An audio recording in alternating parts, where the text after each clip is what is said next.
അപ്പോൾ ഉച്ചയ്ക്ക് ബീഫ് വെക്കാൻ ഓർത്തോട്ടോ. ബീഫ് റോസ്റ്റ് കത്തി താഴ്പ്പതാണേ. അപ്പം കുറച്ചൊക്കെ ഞാൻ കട്ട് ചെയ്തു, ബാക്കി കൂടെ കട്ട് ചെയ്യണം.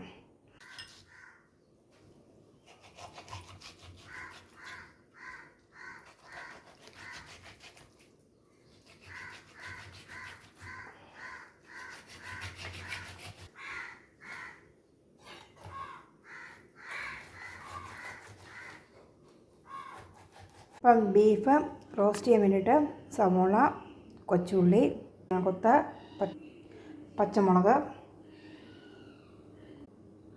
വെളുത്തുള്ളി ചതച്ചത്, തക്കാളിക്ക, പിന്നെ കറിവേപ്പില. കുറച്ച് എണ്ണ ഒഴിച്ചുള്ളൂ, കാരണം ബീഫിന് ഓൾറെഡി നെയ്യ് ഉള്ളതുകൊണ്ട് കുറച്ച് എണ്ണ ഒഴിച്ചുള്ളൂ. ഇനി കടുക് ഇടാം.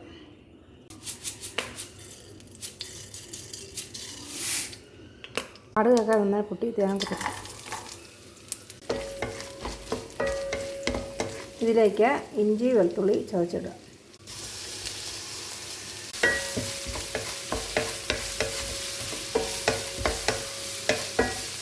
പച്ചമുളക്, ഉള്ളിയും കൊച്ചുള്ളി ഇത് നന്നായിട്ട് വഴറ്റിയെടുക്കാം.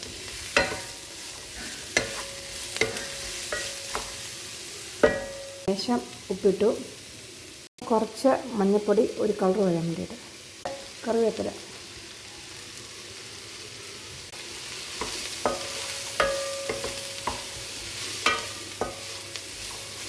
അപ്പം ബീഫ് നന്നായിട്ട് വെന്തിട്ടുണ്ട് കേട്ടോ.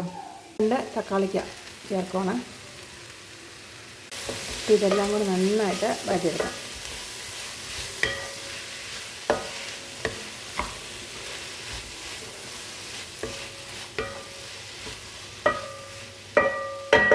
പൊടികളെല്ലാം ചേർത്തു നന്നായിട്ട് എടുക്കാം.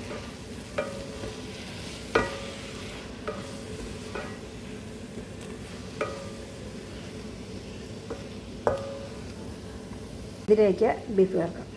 അപ്പം ബീഫൊക്കെ ഇട്ടു, എല്ലാം ഇട്ട് ഇനി കുറച്ച് കുരുമുളക് കൂടി ചേർത്തിട്ട് ഒരു 15 മിനിറ്റ് വരെ നമുക്ക് വെയിറ്റ് ചെയ്യാം.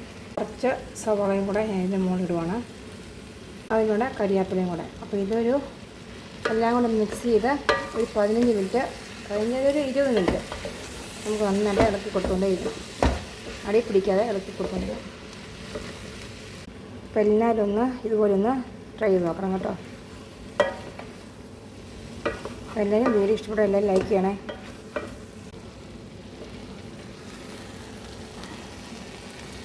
അപ്പോൾ എല്ലാവരും ഒന്ന് ട്രൈ ചെയ്യണേ.